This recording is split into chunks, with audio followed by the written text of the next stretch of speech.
If you're listening right now to the Little House 50th Anniversary podcast, we know something about you. We know that you're obsessed with Little House on the Prairie. For more than half a century, Little House on the Prairie, the series and the books have been bright lights for people all over the world who seek out goodness, decency, and human connection. Here on the Little House 50th Anniversary podcast, we celebrate everything that made Little House so special. The stories, the characters, the actors, and the messages that have made Little House iconic family television. And a perfect counterpoint to a world that feels like it's going off the rails every day. Where is Michael Landon when we need him most? I'm your host, Pamela Bob. And I'm your prairie bitch, Allison Arngrim. And I'm Dean Butler. Our hashtag imaginary boyfriend. Join us for our loving, quirky, and often irreverent conversations about the finest family drama in the history of television. And the imperfect people who made it that way. Presented by our devoted patrons, and visit SeaMeValley.com. Hi, bonnet heads. I'm coming to you from New York City with my friends here. Hi, I'm Pamela Bob, your host, creator and star of Living on the Prairie. And yes, we're in New York City, although we are not in the same room, which is bizarre. We're so close. Here with our prairie bitch, that's right, Allison Arngrim, and also my hashtag imaginary boyfriend, Dean Butler. Hi, guys. Welcome to New York. Hey. Thank you. I am looking out over. So, Allison, you have one of the most amazing views. Yeah, I'm looking out at, I think, the major bus station as the buses roll in and out.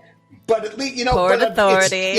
But it's definitely New York. You know it's New York as you're looking out. Well, you're both right in like the crazy town, like in the heart of Times Square, which is whenever people visit New York, I say, don't stay in the heart of Times Square because it's insane. Times Square, us, we're like, right. Yeah.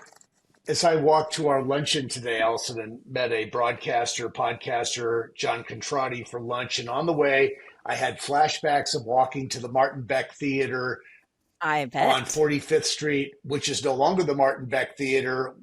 Do you know what it's called, Pamela? It's not the St. James, is it? I don't know. That's because that was there. But anyway, that was the other one. Yes, between 8th and 9th, what was the Martin Beck Theater, the home of Into the Woods. I'm Googling it. And that was just the coolest thing. It's the Al Hirschfeld Theater now. The Al Hirschfeld. Very good. There's the great artist. And also, nice. Dean, yes. the great artist. And I will say that theater during Into the Woods had that giant's leg and foot coming over the side of the building, which was freaking iconic. Like, that is Broadway history, that boot. And I remember going to the theater to see that show. Wow. And it's like a real memory in my brain of seeing this giant's foot coming over the building and being gobsmacked, totally gobsmacked. It was the coolest thing I'd ever seen. Well, speaking of iconic, this Saturday at the Green Room 42, Pamela, you know this space so well. What are we doing? We're doing some crazy stuff.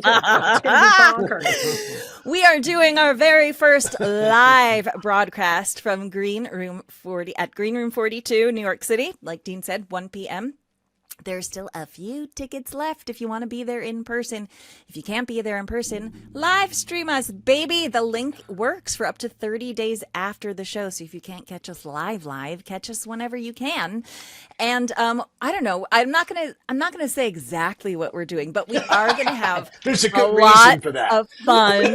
No, I have the bullet points. I know what the deal is. We know what we're doing.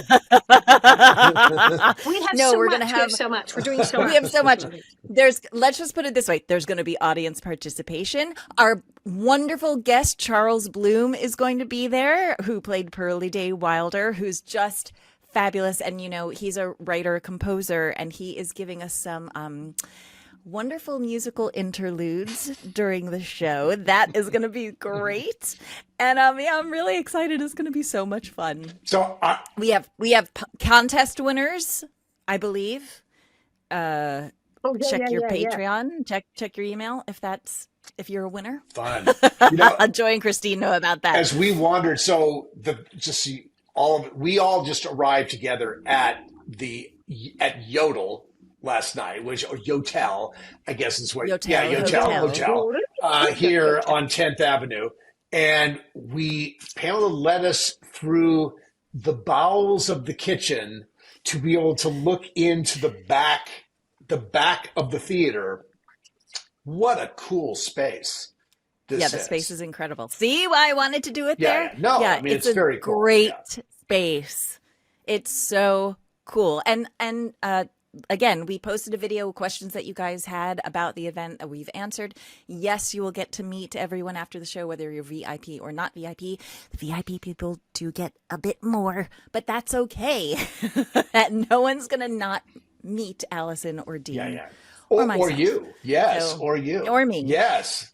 And then, so really excited about that. And then, of course, for those of you. I know, it's here. We've been talking about it for so long. It's finally. It's on us. Yeah. So, and then, of course, coming up in December, the 12th, 13th, 14th, our Little House on the Prairie cast reunion, holiday cast reunion, our first ever Christmas themed event. Christmas was such a special part of the whole Little House experience. So we are so delighted to be focusing on that for this cast reunion in December. I know, and so many people are going to be there. Cast is going to be there. It's awesome, and I'll be there asking questions. Yeah, you were the logical one to do this because you are the plugged-in super fan. So you're the one. Yeah, I guess I do have the questions I ask are not questions that you guys would ask each other. Right. No. It's from a totally different point of view. Yeah. Yes. You've gone down all the rabbit holes of the show. You know everything. True. Yeah. Yes, absolutely. That's what are we doing today, kind Pamela? of embarrassing to admit, but true. Yes, okay. Yes, it is sort of embarrassing. We're having so much fun. Today, okay. Today, coming up today, listen, Thanksgiving is coming up. We are taking Thanksgiving off, you guys. So we'll have, I don't know what we're going to have drop next week. It might be a repeat episode. It might be a Patreon special. I don't know, but stay tuned for it. But this week we wanted to do something around the themes of family and thanks. And so the family is at the center of this episode in our thoughts. And this episode, the Ingalls struggle with the sadness of possibly losing their not yet adopted son, Albert. We're giving you an Albert episode today. Yeah. I don't know if we've done an Albert-centric episode yet on this podcast. So this is the first. No, this is really good. All right. Yeah. But so first from UBN Go and Prairie Partners and visit seamyvalley.com. And what, Dean, were you going to say? I was just going to say, I think you said our patrons. Yeah. Our patrons. Incredible obviously, patrons. Yes, thank you. Always our patrons. Thank you, patrons. This is the Little House on the Prairie 50th Anniversary Podcast. Thanks for being here.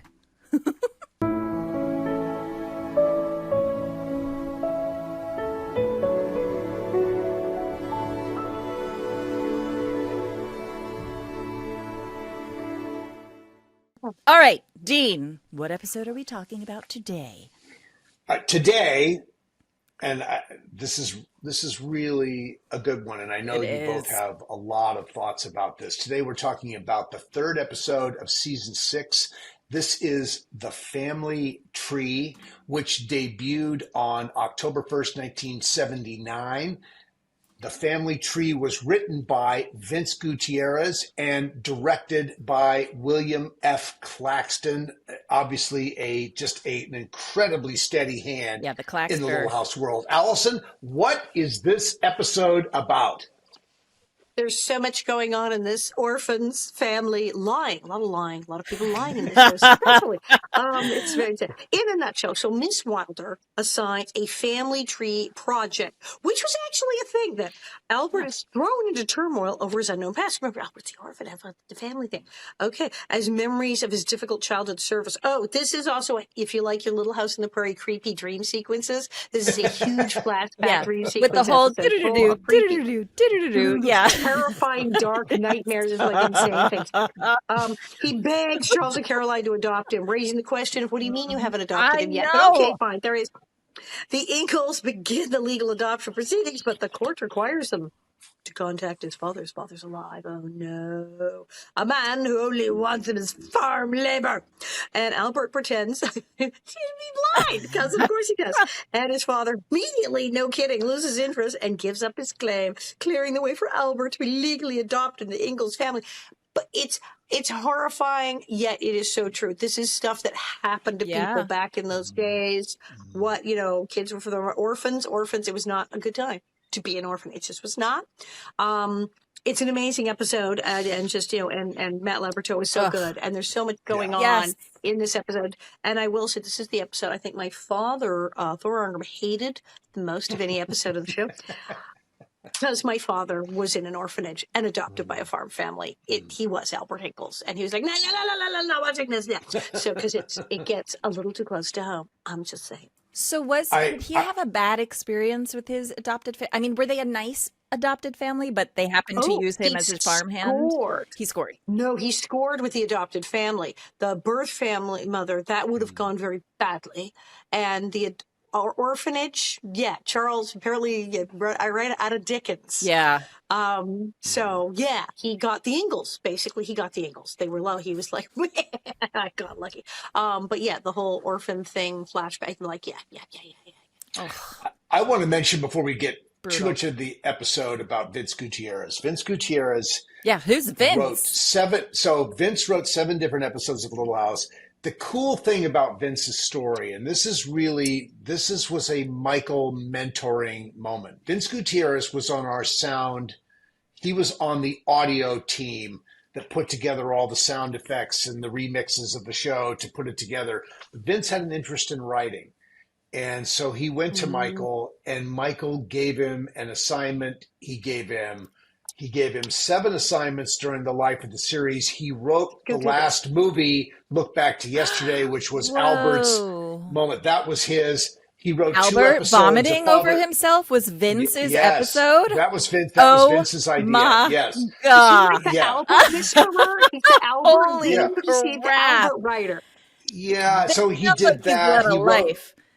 He wrote 2 episodes of Father Murphy. He wrote 7 episodes of Highway to Heaven. Wow. Michael really liked him. That's quite a little filmography that came out of working with Michael, and he continued to work on sound. So Vince had really a nice career. He passed in 2010. He was very effective in a lot of our bonus content, particularly those bonus packages talking about Michael and how he worked and why he worked the way he worked. We did a package called The Genius of Michael Landon, in which Vince was a major contributor to that backstory about Michael. So Vince was a really special contributor and a really, really nice guy. So thank you, Vince, for this episode. Wow. It's so good. So he's the Albert writer. He's that guy. If that was his niche. Like if there's a great Albert episode, it's him. It's him. Well, yes, him. Albert vomiting all over himself. Iconic episode. Iconic. Don't do drugs, kids. Don't do drugs. Would you do that? Would you do that as an actor? If they said, okay, now you have it was like chopped apples or something. No, it was white and foamy. It was gross. It was gross. And you would have some kind of food, but faking vomiting and then spitting it. Would you do that? You'd want hazard pay. It would be a bad. You go, okay, I guess I got to do this, but it would be terrible. You would be hard pressed to do that. Would you not? I mean, listen, I think the word is commitment, right? I think the word is commitment. And Matthew Labyorteaux, if nothing else, committed hard. And it was effective. I mean, kids, don't do drugs. If that was not an anti-drug, the more you know message, I don't know what else could be. It was brutal. But that would be hard. If you got a gig and they're like, and now the bar could be like, oh, I don't know. And he just went, he went there. He barfed like no one has ever barfed on television. All right. It was terrifying. We're jumping ahead to another movie. We're jumping ahead. Yeah, let's come back. This was Vince's first episode that he did of the 7 that he did. It's such a good one. This is his first one, and it really shows off, I think, Matt's wonderful subtlety. Oh my gosh. That he had. I mean, Matt was just so present in all of these kinds of moments that just you can see his life playing in his eyes. And I mean, as you watch, I mean, we have both watched, Alice and I both watched Matt a lot, but as you watch Matt, Pamela, what do you see? Oh, he just has that, you can't teach what he does. Right? Like you could go and take acting class and you can technically learn things. But the thing that he has is that untapped, unexplainable gift, right? Of just being able to access all of it easily and truthfully. And the fact that also what's so incredible about him and Michael Landon, but Matthew, who was a boy, right? He was a boy who wasn't afraid to access his vulnerability. And that is rare. Like that's for a little boy to be able to expose himself in that way is insanely amazing. He has he's tapped in from somewhere else that is you just can't explain it. It's just a gift. Yeah. And turn on a dime and do comedy. Right. Turn on a dime and be freaking hilarious. I mean, yeah. Yeah, he was and when if you spend time with Matt today, I mean, he is a very bright, very verbal, funny storyteller.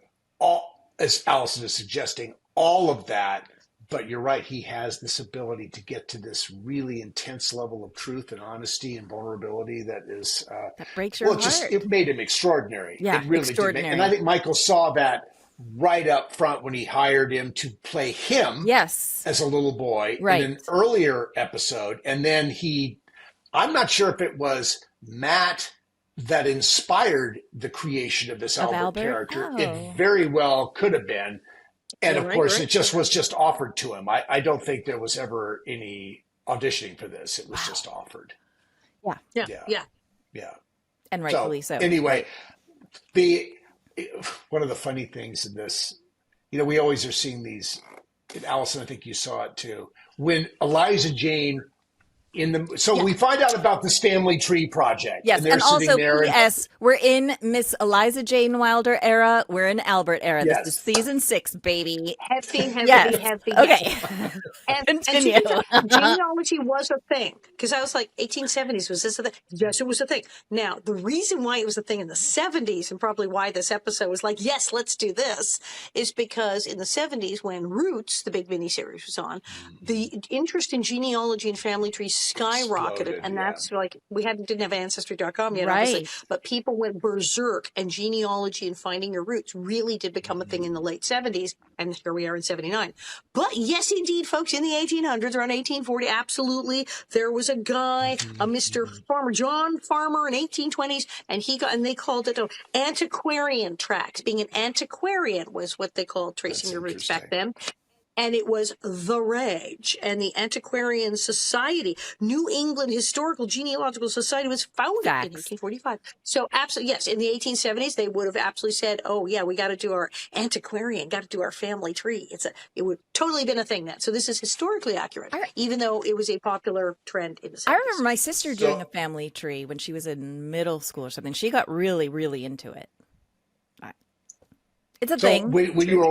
When you were watching this and Eliza Jane pulls down, she's made her family tree. Who noticed the misspelling of a name of one of the family members on the family tree? Who noticed that? Eliza Jane strikes again. There's a man's and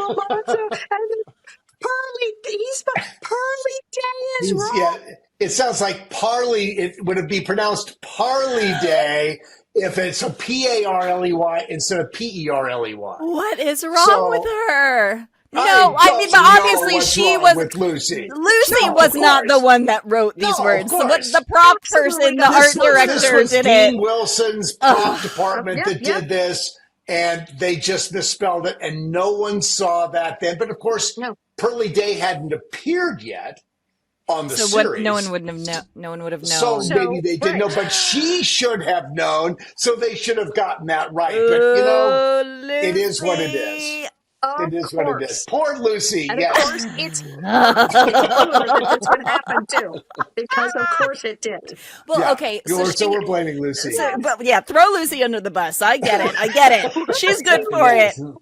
Yes. So It's always a here's the part that gets me in this scene is that she's like, we're doing the family tree. And immediately you're thinking, ooh, Albert, right? Like any normal human being. And Laura, what's wrong with Laura in this episode? And she's like, oh, this is so fun. We're going to have so much fun. We're going to have the best time. And I'm like, Laura, read the room, girlfriend. Read the room. Oblivious. Laura's ever optimistic, childlike innocence. You get, no, he's my brother. Her family hasn't adopted him. But she's like, what? What paperwork? The day he showed up, she went, and he's my brother. Yeah, exactly. So you're an English. What's the issue? And he's like, hello. Oh my gosh. Remember Zero awareness. Zero awareness. It's a shame. Again, I chalk that. I know, Pamela, you always pick up on these things. But I think, this is the service of the story, too. This is the service. This is to make Albert's dilemma worse. It makes it worse because everyone assumes it's okay, and he knows it's not. Right. Except Nellie. Nellie knows it's not okay. With this idea. They're totally on board with this. Well, the family. Okay, here's my beef with the whole thing of like, what is wrong with Laura? Why is she so oblivious? Is that okay? Here it is. Here's my theory. Okay. And I bet. And Melissa Gilbert talks in her books and stuff about this particular age that I think she was like, what, like 15, 14, 15 around this Just time, 15. right? She's 15. Okay, so like she's 15. We had just done Back to School the previous so episode. She's 15. So 15 is an age where you're not a little girl, you are not a woman, just like the Britney Spears song says, right? You're in this weird sort of in-between place, but they still have her in the braids. Like it's almost like they still, it's almost like they still, well, they still want to keep her like a little girl, but she's not. So when she does things like this in the episode, acting like how an 8-year-old would act as opposed to a 15-year-old would act, it's off-putting to me. Like they didn't have to write her so young, right? Like she could have kept the hair down, and just gone. She could have, like, there could have been more of a slight transition into growing up. And I understand that listen, it's half pint, right? Like, I'm sure they wanted to keep her as youthful as possible until she gets married the next year. Right, but there was no. And it's an Albert episode, so she needs to be the sister. Sure, and they're buddies, and she's still mischievous, and she. I get it. But the thing of her being like, oh, this is going to be so much fun, and oblivious to maybe how he would feel about doing a family tree, is, to me, it's like she'd be old enough to kind of read the room, I think. Maybe. So, all right, so Vince. Is a real thing. Vince. Thing that happens. You have to talk to Vince. Gotta talk to Vince. This is why my father finally said, okay, it's time, and had my mother go on the search, and we'll tell her that.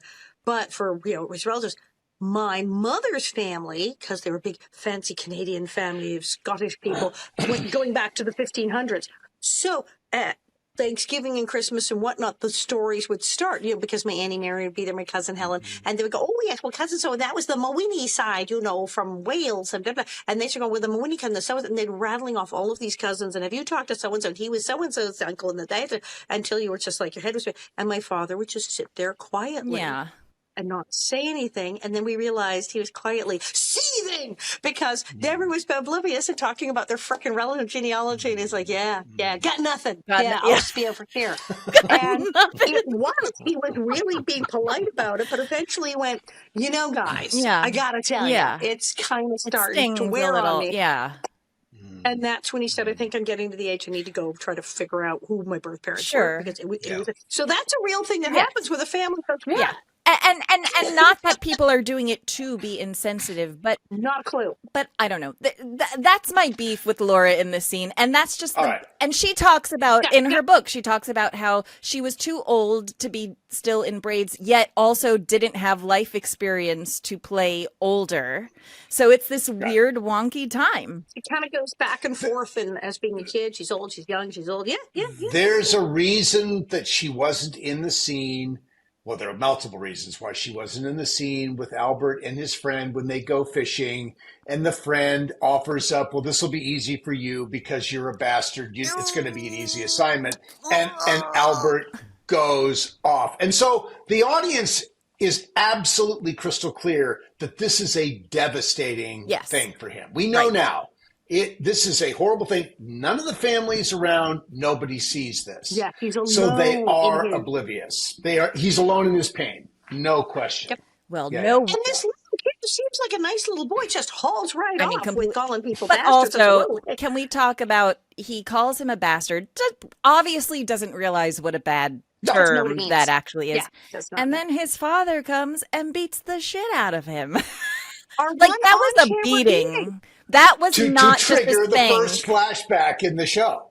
I mean, that was a beating. He was beat. It was shocking to watch that, and he kept going. It's not like 1, 2, 3, I'm done. It was like he's still going. That would super serve the story. That was to make the flashback happen. But yeah, it was. We never have on-camera beatings in Little House. We had a few things. People said, "Well, I'm going to the woodshed," or "I'm going to get a licking," or Mr. Olson taking down the bell. We don't see people getting hit. Holy moly! We saw this one. Yeah, and the boy going, "No, Pa, I'm crying." It was horrifying. Yeah. He clearly didn't know what it meant because he's later. So you see that he's like, didn't know bastard was a bad word. Yeah. But the thing is, like, he doesn't know if Albert's a bastard or not, or illegitimate. For all he knows, his parents could have been married and died in a plague. It's the 1800s. What the hell would happen to him? So when you see the father and how the father talks, you sort of know that language like this is going to be sort of bandied around, and he may not understand the implication of it. The father was pretty coarse. As is the father, Albert's father, who we'll meet later. Same kind of guys. Exactly the same kind of guys. It's the evil, it's the bad father. The bad dads. The bad dads. Yeah. Oh, Vince. Yeah. Vince got some history to talk about. That's all I got to say. Mm-hmm. Yeah. So then we jump forward. So Albert's home, he's taking a bath. And then there's this wonderful heart-to-heart talk with Albert and Pa, which really sets the plot in motion. So, and for the record, behind the scenes, he's totally wearing shorts in the bathtub. People don't panic. Everybody who was in those. Everybody who was in that wash tub was the shorts, let alone bathing suits. They were pants. People were dressed. Nobody was naked. It was a Little House on the Prairie. Well, you know what else I thought during this episode? I was like, Albert, no one talks about the trauma Albert has been through ever. And no wonder he became addicted to drugs when he was a teenager. Like, of course he did. Poor child. The poor child, which goes back to the age-old question, who had it worse, Albert or Mary, which we might discuss at the live podcast. But anyway. That may be a thing. Oh, that's a great topic. Ooh, yeah, that's a great topic. But this wonderful moment with... Oh, my God, we haven't adopted him. We haven't adopted him. Yeah, I mean, it's so interesting that little piece of information comes out that Michael said, we wanted you, we loved you, we wanted you to be part of our family. There was no thought about the legality of this. Right. This was just a decision, and it's all about love and embracing and taking somebody in and having them be part of something. And when they go to see the judge, it's determined, particularly when it's learned that there is an orphanage involved, that now this has to go deeper, which was at least initially felt like perfunctory, sort of a formality that you just have to do, but it goes to a different level. Goes right. Can we take it back for a second, though? Because before this all happened, we get some comedic relief with Nels. Oh, yes, of course. It's the episode where Harriet buys a toilet. Harriet buys a toilet. And it all goes little toilet on the prairie, everybody. It's our first indoor toilet. Although the blind school is an indoor toilet. Impressive. Also, I torment Albert. I'm 17 and own a hotel. I am a grown woman who's going to get married. Let's discuss. I own a ding-dang hotel and a restaurant and these little children. And I have nothing better to do, clearly not making beds or making dinner at the hotel, to come out and harass these children and harass Albert and literally take a stick and go, oh, here's a twig, this is the family tree you have. Albert knows what I mean. And why? Well, no reason whatsoever. It's just what to you I'm bored. do. It's what you do. It's what that's why you're there for those moments. So Nellie equates to like the loser guy who took 5 years to graduate high school but can't ever really move on, so he still hangs out at like the high school after school to like hang with, and like the guy's 27 and he's still hanging out with the 16-year-olds and thinking, right, that's what Nellie has turned into. That's the energy. She is totally Matthew McConaughey from Dazed and Confused, right? Like the guy, she's the guy that's 10 years older than everyone that's still hanging out with the high school because he cannot move on with their own life. And I think there's a Michael Landon joke here, because there's a joke here, and I'm going, that is such a Michael Landon joke. Maybe it was Vincent, maybe they were on the same page. They were that, well, my family had heads of state. Oh, like Nero and Ivan the Terrible? Which, like, the likelihood that Laura would know who Nero and Ivan the Terrible were. Well, no, but it's a great bit. It's a great bit. And I'm going to ignore that. It's a great joke, and it's very Michael. That is such a Michael Landon joke. Yes, that is a very Michael joke. Yeah, I agree. You know, we know that I'm sure that Vince sat with Michael, submitted pages. They went and talked about this.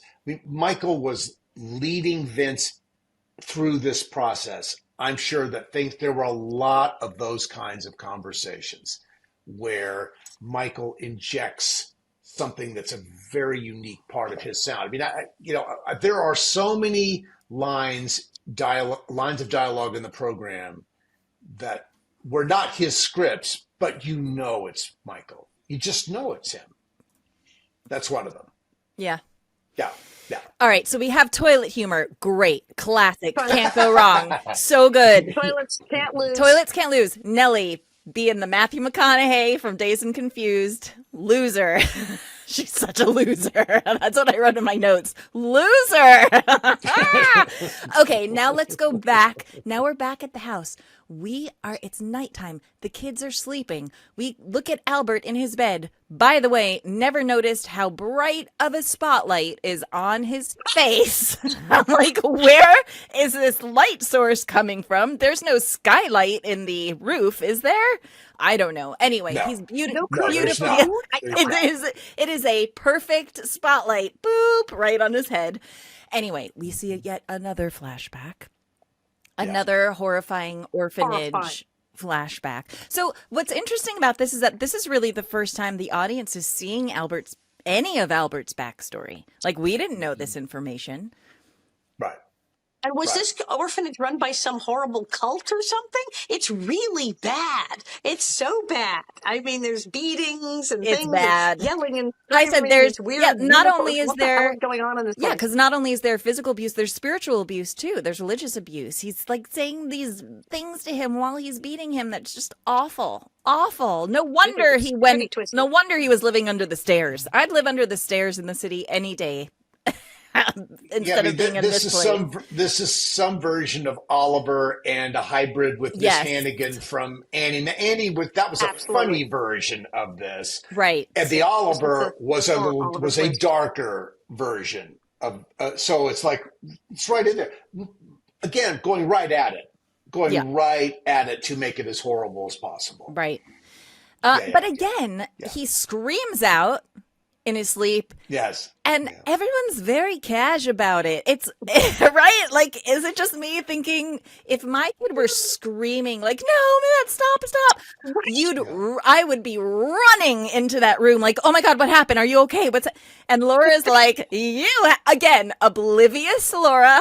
Oblivious, like, do, you had a bad dream, I'll say, like, ugh. And then Pa comes in like 5 minutes later, like, hey, what's going on up here? I'm like, people, where's the urgency? This boy is in trauma. No one's talking about the trauma. All right, now I just say here, Bill Claxton, a very, very capable director, is watching all of this. happen.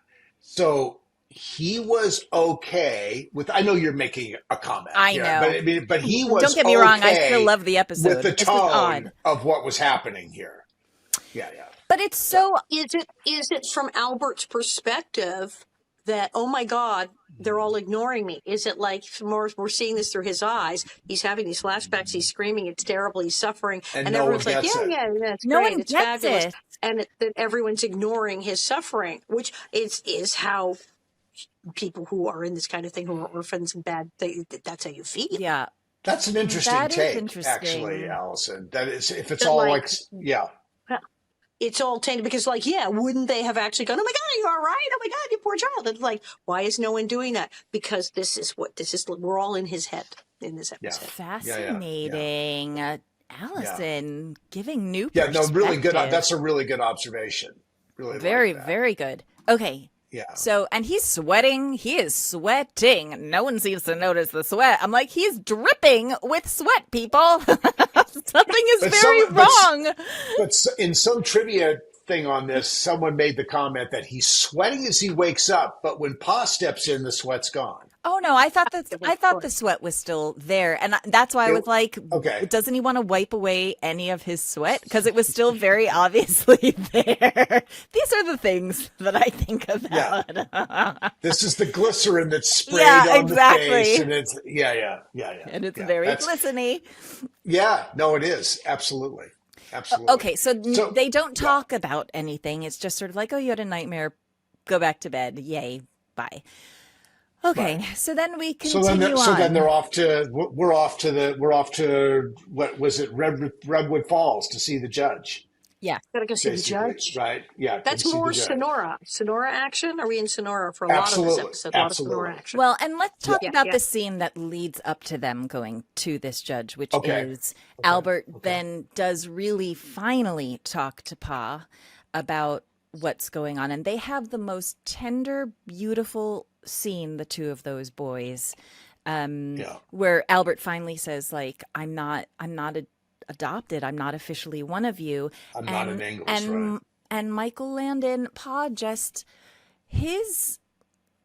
how he plays this scene is so beautiful. And also what he says at the end of it, he says, that's my fault for not thinking, that's my fault. Mm-hmm. And how many kids have needed to hear a parent say that in their lives at some point, right? Like, and it was so tender and so, and the fact that Albert didn't know if he wanted to be, if they wanted to adopt him, he literally didn't know. So this very affirming scene, and Pa taking responsibility for going, I didn't even think about it, and I'm so sorry. And yes, I'm so happy I can't even speak. I'm so happy to adopt you. Ugh. It's heartbreaking. And then Little House did that a lot, where parents admitted they were wrong. Yes. Where Ma and Pa go, well, you're right. We should have known better about that. We're so sorry. Oh, right? Well, this is so Michael modeling behavior for people to give them permission to be candid, to be honest, to let their guard down and not have to be the perfect parent. They can, in fact, in many ways, they are revealing what good parents they are if they can admit they've made a mistake. Yeah. But I think that was such a huge part of what Michael always did with characters who had made this kind of mistake, where it's just very heartfelt. It's like, oh my God, how could I have been so obtuse to not know that, right. and here we go. And I think we should take a break right here and come back. And now we're going to find out how bad this can get for Albert. Stay tuned to see how bad this can get. We'll be right back. When you visit Simi Valley, California, you're stepping into the pages of history. Go from the pioneers to the presidents. Explore beautiful wildflowers, hike through iconic Hollywood locations, and end your day aboard the actual Air Force One at the Ronald Reagan Presidential Library and Museum. Throughout the summer, take the Little House 50th Anniversary Tour at Big Sky Movie Ranch. Less than 15 minutes from Los Angeles and 30 minutes from Universal Studios, Simi Valley has small-town charm with big-time history. Go to visitsimivalley.com for more information. We are so grateful to visitsimivalley.com for their commitment to presenting the Little House 50th Anniversary podcast. Hi, we're back. All right. What happens next, y'all? What happens next? So, Well, it's time for the horrible yeah. dad to So, show yeah. up. So here they've had the meeting with the judge. They know that there needs to be some closure on this. Pa gets a letter, and he goes to Redwood Falls to meet Albert's real father, who has presented himself. And what he meets is sort of your worst nightmare. Well, it's a double blow because they think, great, we're going to adopt you. Fantastic. And then they get a letter saying, oh, wait, his biological father is actually alive and also wants him, which is... Right. Which Charles tries to hide. Like, what's mailed, man? Right. Initially, yeah. Initially, he tried. Well, he doesn't want to admit it until Ma comes out to the barn and they read it. Very nice moment with two of them, by the way. Very nice. Where he gives Caroline the letter. You know, they did these kinds of scenes so beautifully together with all the stuff that was in the world for them working together. But boy, when it was time to roll, they delivered the goods, and they always deliver the goods. He is devastating in that scene where he's sort of, letting it all out. But then when it gets to him saying they're going to take him away and he breaks, I mean, it's a full breakdown he has. And my God, dear Lord. And how terribly we feel. If we'd gone with the illegal 1800s underground, totally unofficial adoption, we'd have been fine. But no, we went to make it official. We tried to do the right thing, and now we're being punished. And, Right. So sad. Right. So, of course, proceeding. See, I'm sorry, I keep jumping ahead because I'm this father that we meet that Pa meets with the judge is a piece of work. Horrible. The words knuckle dragging came to mind because he goes, boy, is he strong? Is he strong? Is he strong? Because he just wants him to be a farmhand. What the hell? But Allison, talk to us about what you were telling us before we started rolling about your dad's experience with that. Well, I think, this may be a big Patreon thing, but yeah, I mean, he got adopted by a farm family, but they were Icelandic. They loved everything. They loved it. But yeah, they were sort of trotted out to other homes, and there were people with the height of depression. Absolutely, so it was like, please don't adopt me. Please don't adopt me. It's horrifying. To work.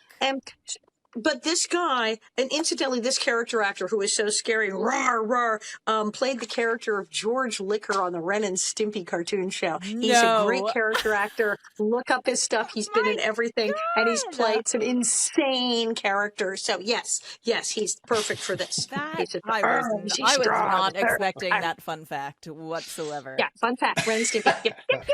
That's the kind of guy he plays. These awful, dreadful. He did it. He brought it. He and also good casting because he does look like he could be Albert. There's a similarity there. Just a really? tinge. So you saw okay, all right. Yeah, very good. I did. Maybe I was willing it to be that way, but I didn't. No. I mean, that's all. If it works, it works. It's great. And they're going to lose the kid and to this guy, and it's like, no. Who's going to treat him horribly? Right. Back home, Pa is explaining this, has his breakdown to Ma, and Albert overhears. So he knows what's going on now. That the biological dad is alive, and he only wants him to be a farmhand to work. That's it. Period. Yeah. So what happens next, y'all? Well, okay. Now I'm going to judge. So what happened before they go back to meet the father? There's a wonderful scene with Albert and Laura upstairs in the loft. It's a very, very sweet scene where I'm always amazed in these scenes, the amount of time that everybody took to allow these moments to play was really wonderful. And real tears. You can Yeah. tell when No, they're no, Sorry. I think absolutely. Absolutely. Yeah, I know. I absolutely believe that. Allison, do you know what it was like? I mean, you didn't have to do a lot of those heavy emotional Yeah, scenes as it's weird. So children with the Katie, other Katie. children. So do you know sort of what it was like? Let's say a scene like that. Like, what was the prep for them? Like, what did they? It was so many again natural. These people who are Right. naturals who could like turn on, and Yeah. people like Matt Labyorteaux can go, oh, did you which? Well, the old joke about we needed to cry. Okay, which eye would you like to take? Yeah. It's Yeah. bang bang. Yeah. But then you had the Michael Mann method. It was basically creating a highly sensitive emotional state. Because the things are written, and that's what I always said, that the scripts for me, the way things were written, you then wanted to suddenly have that emotion and do that because you read the script and, oh my God, this is terrible. It's about, like I said, Nellie Faye cried until it was Percival, and then she real Right. cried, which was like shocking. But they would be in this heightened state, and as I teased you mercilessly with when we were doing Living on a Prairie, Michael Landon would love you. It's Melissa talked about it. He would hug her and say, I love you so much right now. Do you know how much I love you?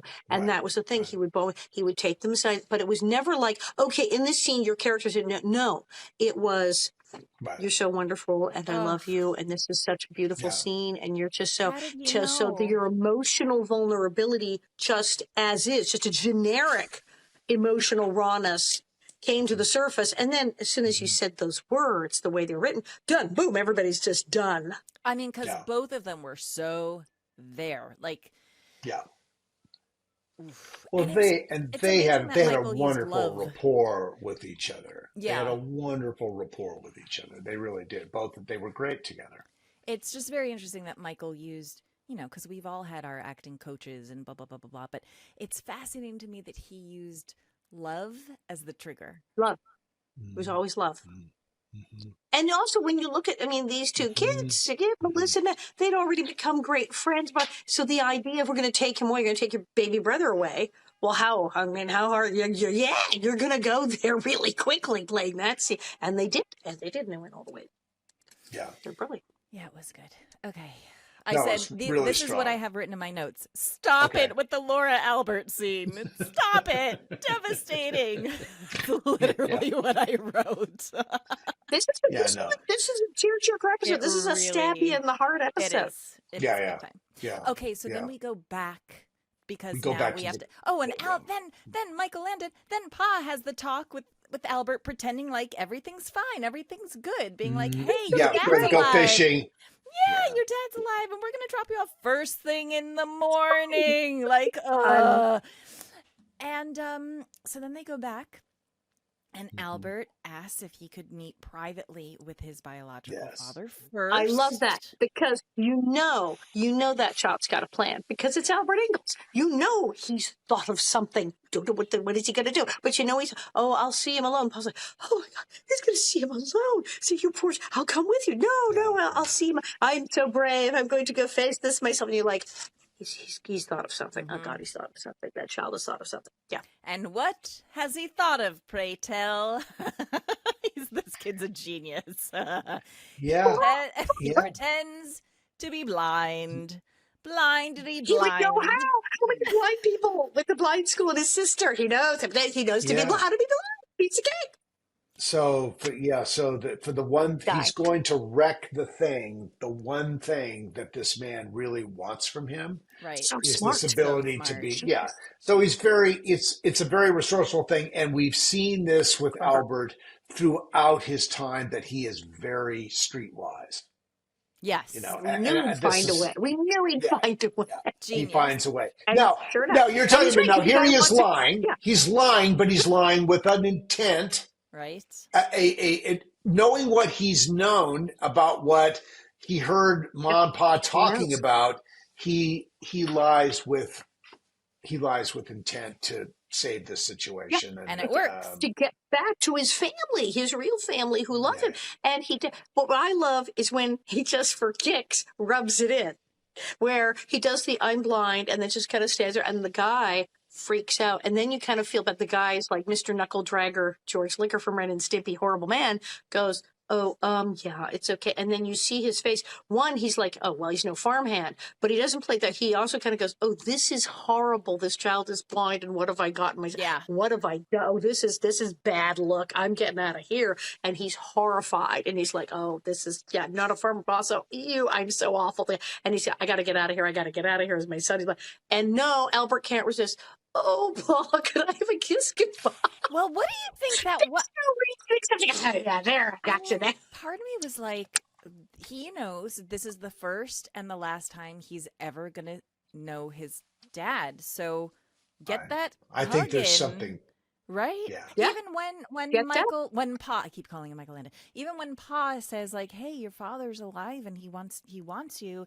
And Albert says, what's his name? He doesn't even know his father. He doesn't know his last name. What? It's the first time he's ever heard it before. So I thought that was interesting that he probably was sort of rubbing it in, being like, hey, how about a kiss? But also, it's the only kiss he's ever going to get, ever. Right. From his birth father. Yeah, I think there's something to that. But he also figures like, okay, this guy's seeing the error of his ways and cracking. Let's just go the rest of the way. Yes. Well, and and he says goodbye. It's a lovely moment. The judge confirms it afterwards when he says, even bad people do good things sometimes. Although no one knows that he faked blindness. They just think this guy. They have no idea. They have no idea yet. No one knows. No one knows what he did. That's a very important point. No one knows what he did.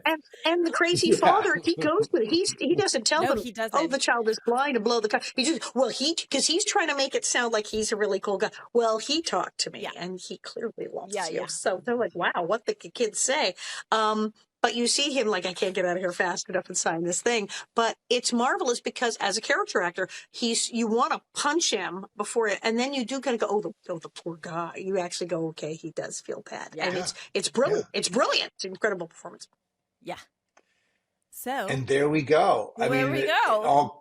And Pa comes up and there's this wonderful moment between the two of them. And then that final shot. That beautiful final shot. Are you talking about driving into the yard? Yes, it's that wide shot. And you just see the house and the barn, a beautiful wide shot. And then the wagon pulling up and you see the family sort of coming out of the house and from a distance, though, where this is not close-ups, these are not, but from a distance, and you know exactly what's going on. They're going, Albert's here, Albert's here, Albert's here, and you see sort of the kerfuffle of the family coming out of the house and coming out of the barn, and Ma coming over to the wagon. And what a beautiful picture-perfect way to end that. Yeah. I mean, it's like an illustration. It's beautiful. This is that kind of shot. I really think that this is Michael's trust in the audience. This is Bill Claxton, who has a very cinematic way of looking at things. And this is the fact that Michael always had final cut on everything he did. So he was never going to get a note from the network about any of this because they had long since learned that they didn't give notes on this kind of, they might have questioned a larger theme, but they never would have questioned his selection as to how he was going to shoot something. Right. And so he trusted the audience to get, and of course he adds the Laura voiceover, and you've got David Rose with a beautiful theme and everyone rushing out. Now this is the cinematic quality of Little House that you would not see. I don't think you'd really see this on 99% of the other dramas of that era. You'd see it now, but you would never have seen it then. And he does it a lot. There was some episode where Charles has to tell Carolyn something, and you're like, oh, well, this is going to be heavy. And you just see him run up to her where she's with the cow by the barn. And you see him from a huge distance, and they embrace. And you go, oh, no. And he's like, not a word. You're not hearing them. You're not seeing a close-up. It's from 10 miles away. I think it was the handyman. I think it was the handyman where we see it. Yeah. We know what happened. We know it. So that's correct. It's really smart. Yeah. It's really smart. It's smart. It's visually beautiful. It's very satisfying, and it gives you this wonderful button that the world is okay, and you have everything is working to give you that wonderful ending. Yeah. Well, and the shot of the whole farm. It's home. Oh, Yeah, he's yeah, home. home. He's That's home. right. Right. Exactly. Ooh, Exactly. this was a good one, you guys. It's a very tearjerker satisfying. good one. Vince brought it, baby. Yeah, He Vince brought it. it. Vince brought it in episode 1 of his time writing on Little House. He brought Amazing. it. I mean, it's big pretty time. amazing that this Yeah. was his first episode. It's a really good one and an important Yeah. one for Yes. the storylines and I mean, it wasn't like a one that sort of doesn't matter in the grand scheme of things. Like, this is an important one.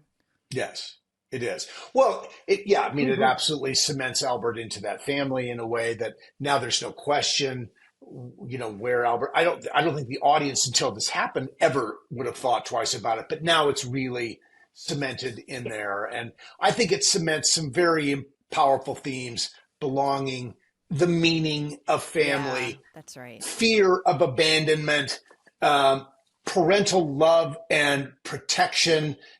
Love and protection is not about blood. It's an emotional state. He had that, and he brought all that. I think you're right. I agree with both of you. This is a very important Little House episode. And I think it relates, a lot of people can relate to this episode out there. We meet them Had quite all the effect the at time. our house on my father, because we'll talk about Patreon. I'm just saying this was 1979 and it was 1980 when he had my mother go hunt down his birth family. Wow. Oh, Okay, wow. we're going to There you talk go. about Right this then. on Patreon. Was it this episode that set him off? Interesting. All right. Well, we're going to talk more about this. I think you need to say goodbye, Pamela, but Yes. but really nice, guys. Listen, everybody. Girls, ladies. Gals. Gals. Yeah. All right. Well, that's our Lovely. episode for today. Listen, we have our New York event this is Thursday when this drops.